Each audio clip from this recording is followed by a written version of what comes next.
savons que Jésus va revenir bientôt. Pourquoi? Eh bien, parce qu'il nous l'a promis. C'est lui qui nous l'a dit. Et c'est lui qui nous a avertis en nous indiquant les différents événements qui vont se passer avant son retour. Et ces événements sont décrits plus dans l'évangile de Matthieu, Marc, Luc, dans l'Apocalypse.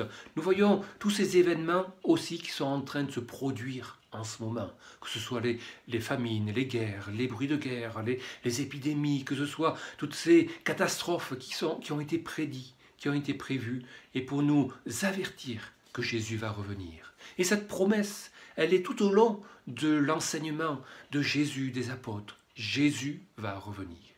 Alors que faut-il faire pour attendre son retour? Est-ce qu'il y a quelque chose de particulier à accomplir? Est-ce qu'il faut des conditions particulières pour qu'on puisse partir avec lui? Oui, il y a des conditions particulières à remplir pour que nous puissions partir avec Jésus.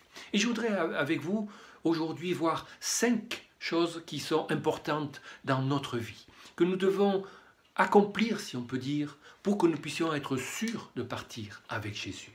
Donc la première des choses, nous la trouvons dans la deuxième épître de Timothée, chapitre 4, verset 8, où il est dit que nous devons aimer le retour de Jésus. Nous devons attendre ce retour dans la joie. Nous ne devons pas être accablés par ce retour en nous disant qu'est-ce qui va se passer, comment ça va arriver. Nous ne devons pas avoir peur du retour de Jésus, mais au contraire, nous devons l'attendre en étant attentifs à tout ce qui se passe, mais en étant vraiment, en désirant vraiment partir avec Jésus. Est-ce que nous l'aimons, Jésus? Est-ce que nous voulons vivre avec lui pour l'éternité? Alors si c'est le cas, nous sommes heureux de pouvoir bientôt partir avec lui, de bientôt pouvoir le rejoindre. Premier point donc, il faut attendre ce retour, aimer ce retour de Jésus. Il va venir bientôt. Est-ce que nous sommes vraiment heureux d'attendre ce retour? Est-ce que nous sommes heureux de partir avec lui? Deuxièmement, il est important que nous puissions aussi veiller. Veiller, c'est-à-dire être réveillé. Et là, dans Marc chapitre 13, nous voyons Jésus qui nous prépare à cela. Et je voudrais lire avec vous ce que Jésus nous dit. Pour ce qui est du jour ou de l'heure, personne ne le sait, ni les anges dans le ciel, ni le Fils, mais le Père seul. Prenez garde, veillez et priez, car vous ne savez pas quand ce temps viendra. Il en sera comme d'un homme qui, partant pour un voyage, laisse sa maison, remet l'autorité à ses serviteurs, indique à chacun sa tâche, et ordonne au portier de veiller. Veillez donc, car vous ne savez quand viendra le maître de la maison, ou le soir, ou au milieu de la nuit, ou au chant du coq, ou le matin. Craignez qu'il ne vous trouve endormi à son arrivée soudaine. Ce que je vous dis, je le dis à tous, veillez. Oui, Jésus nous a demandé de veiller. Veiller, ça veut dire quoi? Ça veut dire rester éveillé. Ça, c'est une première chose. C'est-à-dire ne pas se laisser endormir. Quand le soir, quelquefois, on n'a pas envie de dormir tout de suite, alors on lutte contre le sommeil, on veut rester éveillé, on veut veiller, on veut continuer à avoir une activité, on veut poursuivre notre activité. Il est important que nous puissions veiller, ne pas nous laisser endormir, parce que dans ce monde, il y a tellement de choses qui sont là pour essayer de nous assoupir, de nous endormir. Il est important que nous puissions continuer à veiller, à rester réveillés. Mais veiller, ça veut dire aussi prendre garde, monter la garde. Les sentinelles sont appelées à veiller, à prendre garde à ce qui se passe autour d'eux pour ne pas être surpris par le danger, par l'ennemi qui pourrait venir d'une manière ou d'une autre. Nous aussi, nous devons monter la garde, c'est-à-dire être attentifs à tout ce qui se passe autour de nous, à regarder ce qui arrive pour que nous puissions être vraiment prêts au moment où quelque chose va se passer. Nous devons vraiment monter la garde, prendre garde à ce qui se passe autour de nous. C'est important. Mais nous devons aussi, au-delà de se préparer soi-même, veiller aussi sur les autres. Dans Hébreux chapitre 10, verset 24, il est dit « Veillons les uns sur les autres ». Ça ne veut pas dire qu'il faut surveiller les autres. Non, ça veut dire qu'il faut être avec eux et faire attention que personne ne se perde, ne s'endorme, ne tombe d'une manière ou d'une autre. Nous devons veiller les uns sur les autres, rester unis, rester ensemble et ne pas nous laisser accabler par quoi que ce soit. Il est important que nous puissions veiller les uns sur les autres. Et le troisième point aussi, qui est primordial et que nous avons lu dans ce verset de Marc, c'est prier. Veiller et prier. La prière est indispensable. La prière est ce qui nous permet d'être reliés avec notre Dieu. C'est un petit peu comme ce téléphone, ce SMS que nous pouvons avoir, que nous pouvons envoyer quand nous en avons besoin. Et Dieu répond. Dieu agit. Lorsque nous prions, nous savons que Dieu, il entend nos prières. Il entend ce que nous lui demandons. Il entend ce que nous souhaitons. Il est là à notre écoute. Mais il faut que nous aussi, nous soyons à son écoute. Prier, c'est un échange que nous devons avoir avec notre Père. Nous devons prier, intercéder. Nous ne devons pas nous relâcher. Priez sans cesse, disait Paul aux Thessaloniciens.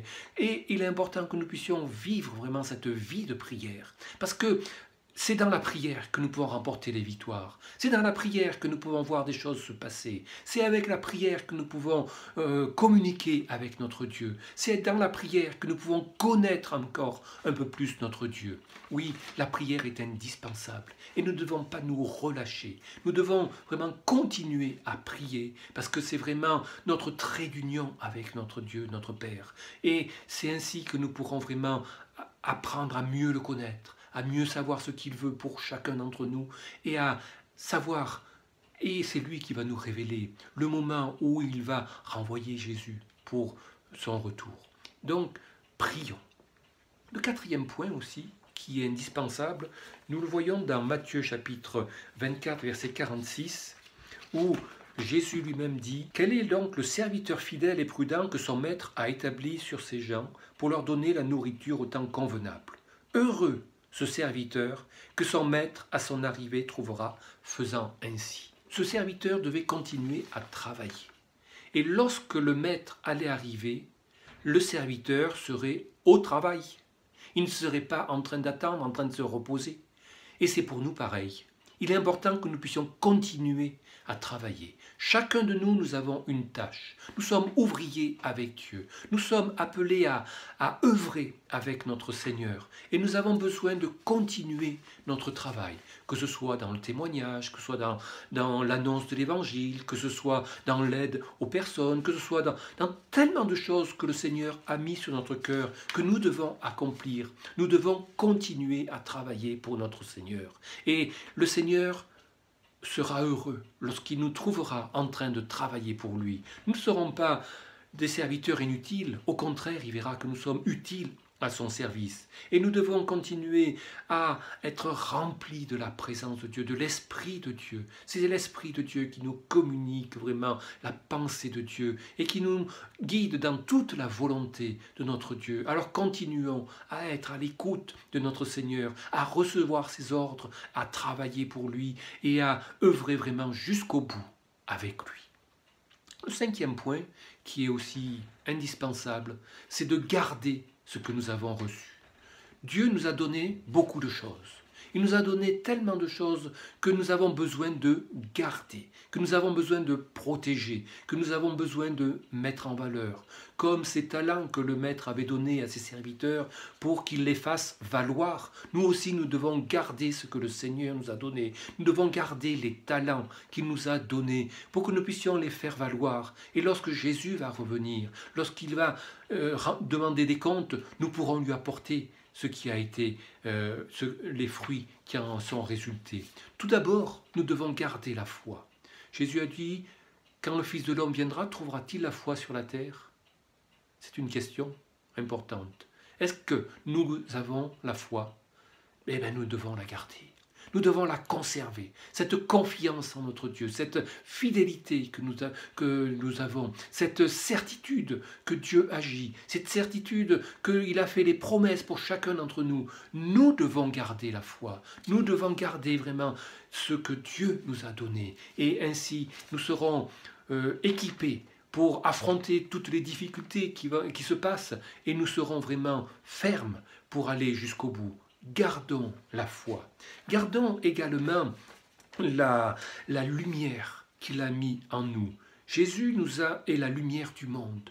Mais il a dit de chacun d'entre nous que nous sommes la lumière du monde aussi. Nous sommes ces lumières qui sont dans le lieu obscur, qui sont dans ce monde qui est si sombre. Nous devons porter cette lumière, porter ce témoignage, porter cette bonne nouvelle de Jésus, porter cet évangile qui va éclairer tout homme, qui va éclairer ceux qui sont dans les ténèbres, que ceux qui sont dans la peine, dans la souffrance, qui va leur montrer le chemin qu'ils doivent suivre pour pouvoir s'approcher de Jésus.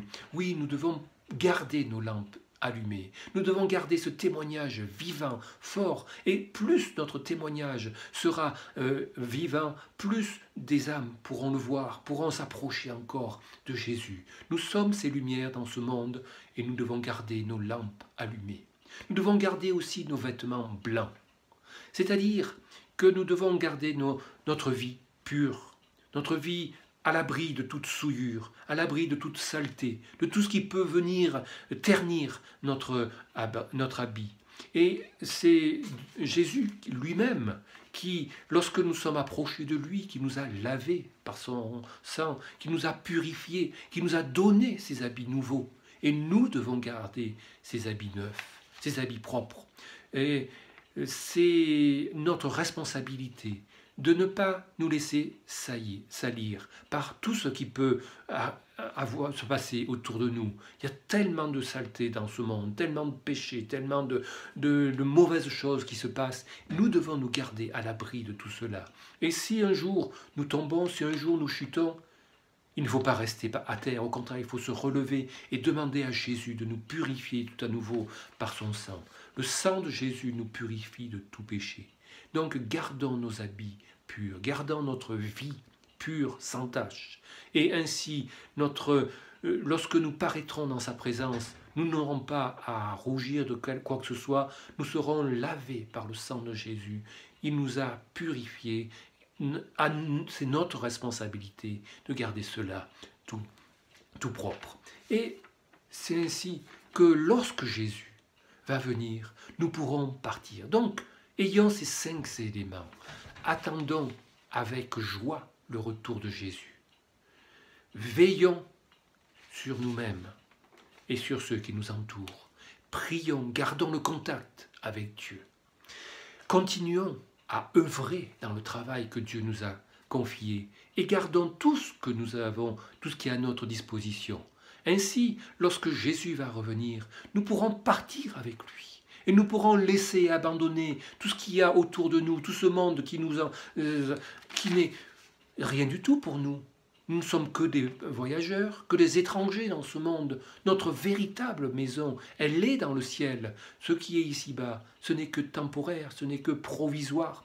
Alors, sachons garder tout ce que le Seigneur nous a, et sachons attendre le retour de Jésus dans la joie, dans la paix.